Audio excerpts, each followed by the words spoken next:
Recorded Books and RB Digital present The Cruel Stars by John Birmingham, narrated by Morgan Hallett. Chapter 1. The rock turned silently in hard vacuum, and the young woman with it.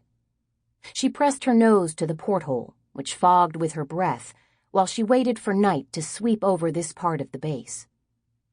It would come, dark and frozen within a few minutes, revealing the star field of the local volume, the vast blue-green pearl of the planet far below, and the lights of the nearest hab, another naval station like this hollowed-out moonlet. Lucinda waited for the stars. In the right mood, in a rare, abstracted moment, she sometimes wondered at the way they wrapped themselves around her, seeming close yet infinitely distant.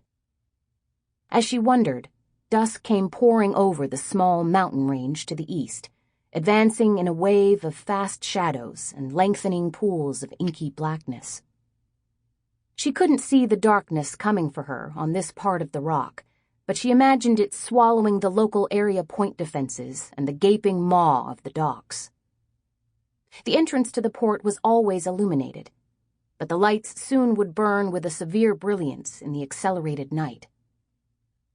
She was not floating, but she felt light and only barely in touch with the deck in the standard 1/10 grav here on the surface as she inspected her reflection in the armor glass. A young woman frowned back at her. The uniform was not quite right. Tight at the shoulders, a little loose around the waist. The best she could afford. She regarded herself even more critically in the ready-to-wear black and whites.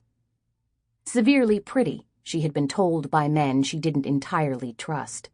A little off-putting and perhaps unnecessarily discouraging, according to girlfriends she probably could believe. Nonetheless, it would all have to do.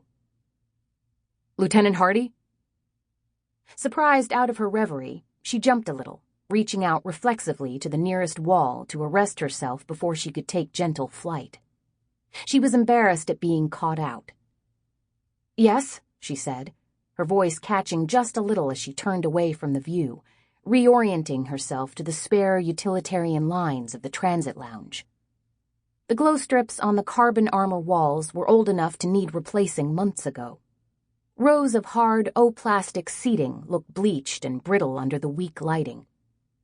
She was the only other officer in the space, the only other person for the last hour. This part of the facility was restricted, and foot traffic was thin. "Sorry for the delay, ma'am," the young man said, saluting. He was a baby lieutenant, a subby, just out of the academy, she guessed from his age and eagerness, and his eyes went a little wide as he took in the campaign ribbons on her uncomfortably heavy jacket. He wore dark blue general-duty coveralls and carried a sidearm low on his thigh. Lucinda, in her black and white dress uniform, felt awkward in spite of her advantage in rank and experience. Her black and whites were obviously not tailor-made. She didn't have the expense allowance from a family trust that some officers enjoyed.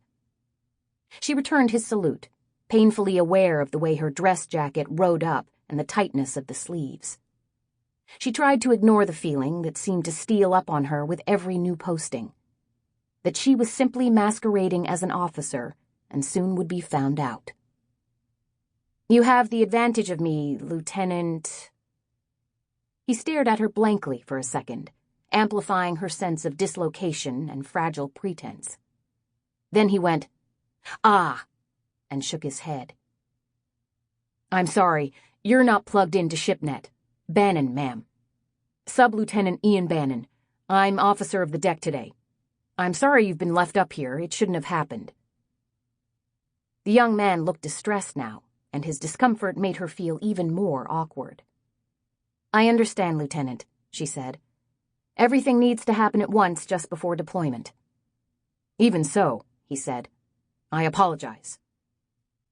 They shook hands on her initiative. His eyes flitted briefly to the colored rows of decorations again, but she could forgive that. He wore no decoration beyond the stitched half-bar on one collar tab. "Sorry," he said. Sample complete. Ready to continue?